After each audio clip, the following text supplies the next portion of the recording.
We're starting with Shane McMahon, who last appeared for WWE at WrestleMania 39, where he suffered a quad tear in an impromptu match, leaving fans speculating about his future.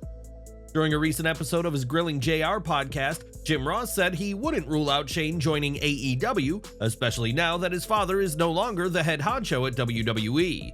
He said, "It's so crazy that it might work, depending on how it was positioned and how it was introduced. Shane called me the other day. He's called me 2 or 3 times, which I really appreciate. He's always been sensitive in that respect. That's only a question that Shane could answer. Shane and Tony Khan being together, how would that work creatively? Heck, who knows? Might be great. But in any event, that all depends on Shane and what he wants to do."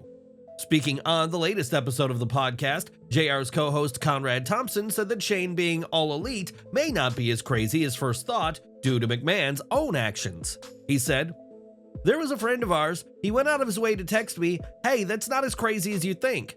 I know for sure Shane McMahon has reached out to wrestlers on the AEW roster to at least hypothetically discuss the idea."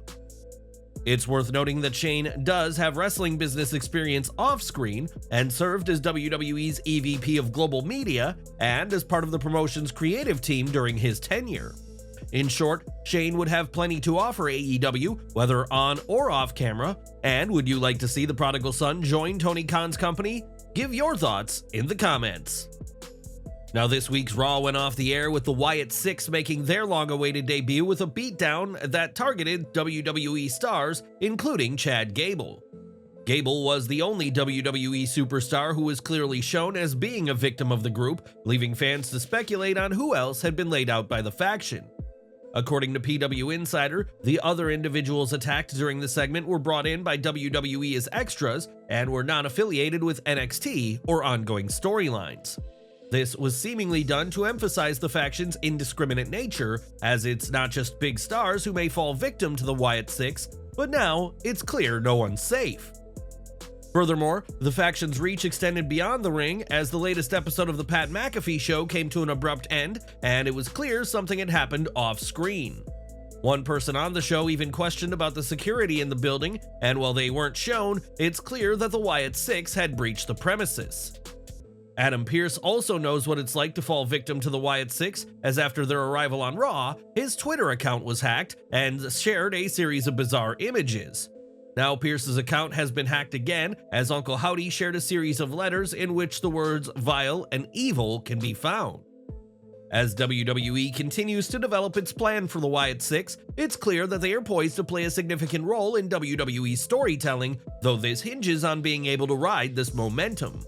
Their debut was certainly a strong start and has left fans thinking about the potential historic significance of the group, and time will tell what's next as the faction continues to make waves. But what do you think of the Wyatt Sicks? Should they solely appear on Raw, be fixtures of SmackDown, or appear for both brands? Let us know your thoughts down below. As we mentioned, Chad Gable was part of the onslaught delivered by the Wyatt Sicks at Raw, as the Bloody Olympian was seen battered backstage, which has caused a major issue for him. Gable had been set for a triple threat match for next week's Raw against Braun Strowman and Bronson Reed, which will decide the next entrant in the men's Money in the Bank ladder match. During WWE Main Event, however, it was announced that Chad is out following what transpired on Raw, and it'll now be Ilya Dragunov in the match with Reed and Braun. This is a huge setback for Gable, and goes to show that the Wyatt Sicks is already disrupting plans in WWE after just one night in their role on Monday Night Raw. It's not just on TV that the Wyatt Sicks can be found, as the group has already made it to WWE 2K24 thanks to some immensely talented users of the Community Creations feature. Due to their huge impact, it was simply a matter of time before the faction made its way to WWE 2K24, and user What's the Status was the one to introduce the faction into the game. Status, who creates several incredible CAWs for the game, took to Twitter to share tags for each of the 5 faction members, along with an updated version of the Fiend Bray Wyatt. This quick integration allows fans to experience the new faction and its individual members within the game, and it's clear that the community is up to date with what goes on in WWE. The Wyatt Sicks may have caused havoc in the closing moments of this week's Raw, but like anybody, the group needs to eat, and were far less menacing after the show. In a photo shared online, it's revealed that the faction got Whataburger following their horrific acts on Raw, and well out of character, appeared with a fan. This fan was lucky to not fall victim to a fate similar to Chad Gable and others at Raw, and the faction probably worked up an appetite at Raw with the violence they unleashed on the roster. We are looking ahead to the Royal Rumble now, which will kick off the road to WrestleMania 41 next year, and there's been some major changes to the popular premium live events. WrestleVotes reports that WWE and the Indiana Sports Corp have signed a multi-year deal, which will begin with bringing the 2025 Royal Rumble to the Lucas Oil Stadium. This show is expected to happen on February 1st, slightly later than the typical late January date WWE usually hosts the Royal Rumble PLE. Moreover, this deal will likely include a future WrestleMania and SummerSlam, which would both take place at the Lucas Oil Stadium.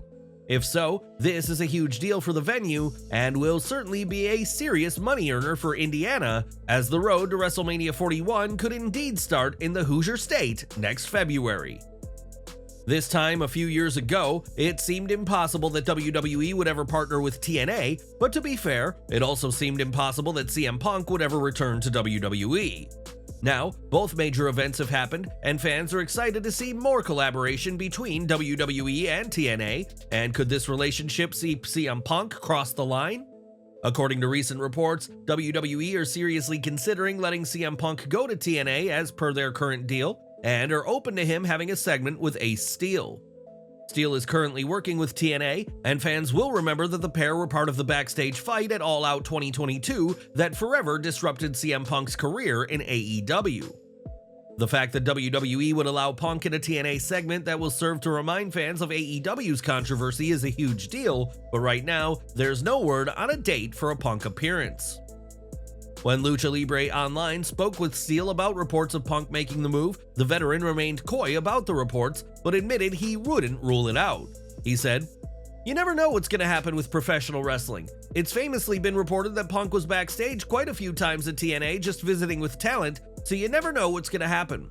I would never rule anything out. I'm not saying that's definite by any means, but no one thought he'd be back in WWE, and here he is, and he's loving every minute of it." Punk doesn't just have history with Ace Steel, but with TNA itself, as he worked several events for the promotion from 2002 to 2004 before signing with WWE the following year. During his first suspension from AEW, Punk was spotted backstage at multiple TNA events and was said to be approachable and well-liked by those on the roster at the time. Having Punk appear would be a huge boon for TNA, as so far, this relationship has mostly benefited WWE, who have received 3 stars from TNA, while that promotion has received 1. In these unprecedented times, it's not out of the world of possibility that CM Punk could appear for TNA while working as a WWE superstar, as we know by now to never say never in this era. But what do you make of this massive news? Would this be the right move for the two companies to make? And would you be interested in seeing Punk in TNA? Let us know below. WWE and TNA's collaboration saw Frankie Kazarian and Joe Hendry appear on this week's NXT, with Hendry receiving the biggest pop of the night. Their appearances come after Jordynne Grace recently worked with the Gold brand, and it's been reported that both sides are hopeful for more crossovers to come. Speaking on Busted Open Radio, Hendry opened up on the growing partnership and believes that both companies have been benefited by this relationship. He said, "I can speak on behalf of everyone at TNA that we were treated exceptionally well, and this is proof that this working relationship between NXT and TNA can be absolutely beneficial for both sides, including Jordynne as well." Hendry also mentioned the positive response from fans, pointing out that his debut appearance on NXT has led to WWE's most liked video on Twitter, underscoring his appeal and that of TNA. WWE working with TNA once seemed impossible, but now even more crossover is expected. And which TNA wrestlers would you like to see in NXT next, and why? Let us know in the comments. All the buzz around TNA should help the company immensely with their upcoming SlammiVersary event this July, and the company is expecting a packed show in Montreal. In response to overwhelming demand, TNA Wrestling announced in a press conference on Thursday that they are adding more seats to the show, and the following TV taping the next night. TNA are certainly doing things right to warrant needing to add more seats to the show, and we'll have to see which stars from TNA and possibly beyond compete next month in Canada. Now, tonight's SmackDown will see the Blue brand start on the road to Money in the Bank, but fans shouldn't expect to see Austin Theory of the WWE Tag Team Champions. On Twitter, Grayson Waller blamed DIY for Theory missing tonight's show, saying the brawl between the two sides last week in Scotland meant Theory needs serious dental surgery. Waller and Theory haven't exactly been on the same page as of late, with many expecting a face turn for Austin, but tonight's show will be all about Waller when it comes to the Tag Team Champions. On this week's Dynamite, Rush and MJF faced off in a match with plenty of build, so much in fact that many fans believe it should have happened at Forbidden Door instead. The bout certainly had the star power to warrant a spot on AEW's upcoming pay-per-view, and it was some cross-promotional politics that meant this match was kept to Dynamite. On Wrestling Observer Radio, it was said that the commercial-free match aired on Wednesday as it couldn't have been at Forbidden Door, as Rush isn't allowed to work on the show.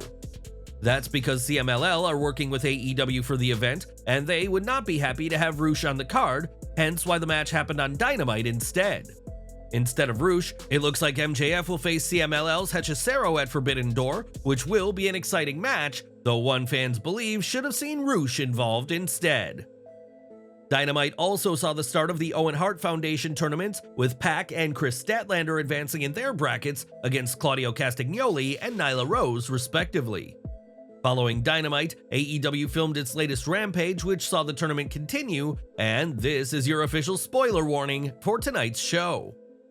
On Rampage, Willow Nightingale defeated Serena Deeb to advance to the semifinals, and she will face her former ally Statlander in what will be quite the grudge match. As for the other half of the brackets, Deonna Purrazzo will take on Hikaru Shida, and Saraya will face Mariah May, with the winners of those matches doing battle in the semifinals. The winner of this tournament will earn a Women's World Title match at All In this August, and what have you made of the booking of the men's and women's tournaments so far? For weeks now, Liv Morgan has been playing mind games with Dominik Mysterio, seemingly in her efforts to take everything from Rhea Ripley, and it looks like Dom's resolve is wearing down. On Twitter this week, Morgan shared some photos from her bedroom of herself wearing a Dirty Dom t-shirt and made clear that she was thinking about the Judgment Day member. While Mysterio has routinely refuted Liv's advances in the past, this post earned a retweet by Dom, who also shared a gif from The Office to make clear Liv has his attention.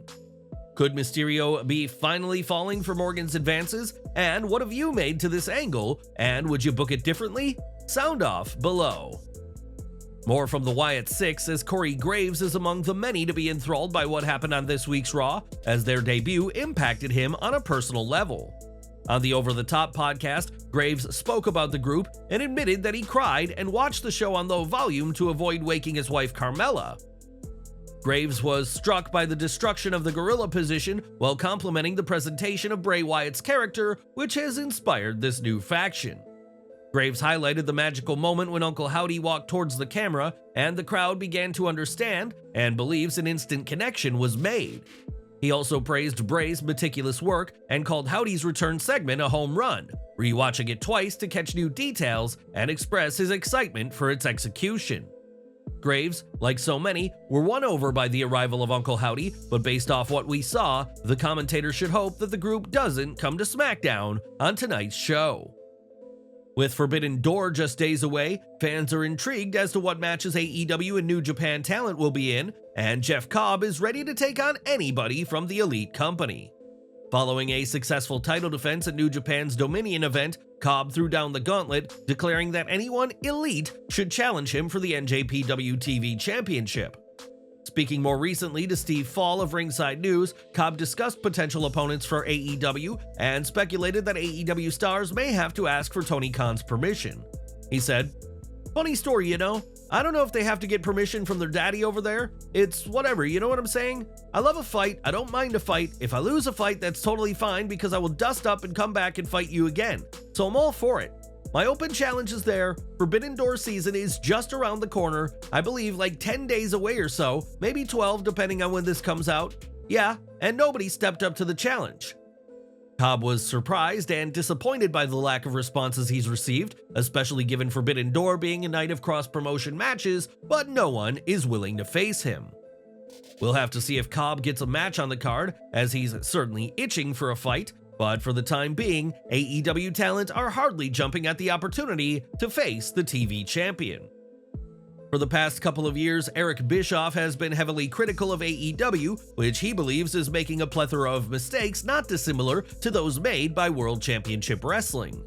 The WWE Hall of Famer even has called AEW a vanity project for Tony Khan and believes the storylines, or rather lack thereof right now, only further prove his point.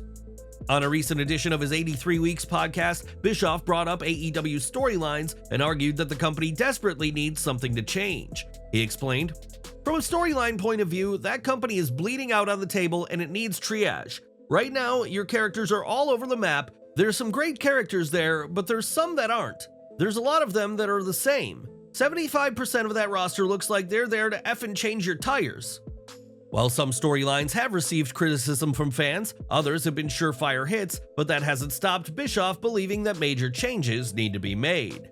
But what do you make of Bischoff's comments? Do you agree that the vast majority of the roster don't look like they should be in the ring? Give your takes in the comments below. At TNA Against All Odds, Jeff Hardy made his return to the promotion the very same day that his tenure in AEW came to an end to aid his brother, Matt Hardy. Jeff, alongside Ryan and Nick Nemeth as well as Joe Hendry, thwarted the system's attack on Matt, and fans are excited to see what's next for the charismatic enigma.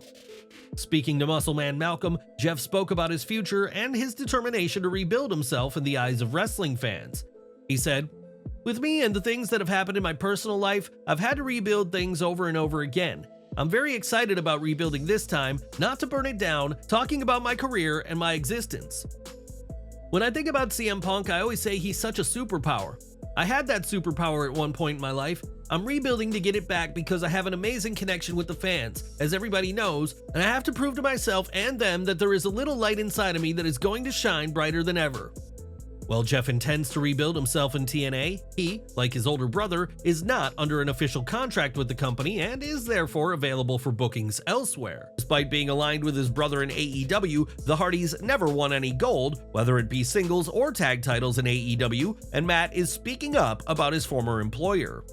During an appearance on Busted Open Radio, Matt was asked about the lack of opportunity he saw in AEW and pointed out that the Hardys have incredible star power. Matt then added that it feels often in AEW that the company is more focused on having a 5-star match as opposed to having a segment that is hugely impactful and makes a moment. Whether you agree or disagree, Matt Hardy clearly believes AEW needs to reevaluate its priorities, and it remains to be seen if Tony Khan takes his advice on board in the coming weeks. Now, it's safe to say that CM Punk is a polarizing figure in wrestling, and this week, the Insane Clown Posse made their views on the best in the world very clear. Taking to Twitter, Violent J chastised Punk for not shaking their hands in TNA and made reference to Punk's very public fallout with former best friend Colt Cabana. Calling Punk a little heartless alien, Violent J also brought up Punk's underwhelming UFC career and dared Punk to "come beat me up," adding that "you suffer inside everyone." It's unclear why Violent J decided to go off on this rant, or if this is indeed an issue stemming from Punk's TNA days in the early 2000s, and we'll have to see if Punk responds to ICP. In December 2020, the wrestling world lost Brody Lee, and since then, AEW has done what it can to honor the life, legacy, and career of the Exalted One. Now AEW is teaming with Reebok to honor Brody Lee with a new shoe release, which features Lee's signature purple and black aesthetic, as well as the AEW and Dark Order logo. Lee's name can be found near the heel, and the new shoe will be available come July 1st and will be priced at $90 from Champs. Nearly 4 years on from his passing, Brody Lee continues to be a well-respected name in wrestling, and we're sure these shoes will be a hot commodity when they release next month. In recent weeks, Logan Paul has been feuding with LA Knight, despite Paul often not being at WWE tapings, but we now know when the reigning US champion will next appear. Paul is being advertised for the June 28th edition of SmackDown in Madison Square Garden, which will mark his debut in the famous arena, and we're sure he'll have plenty to say in the Garden next week.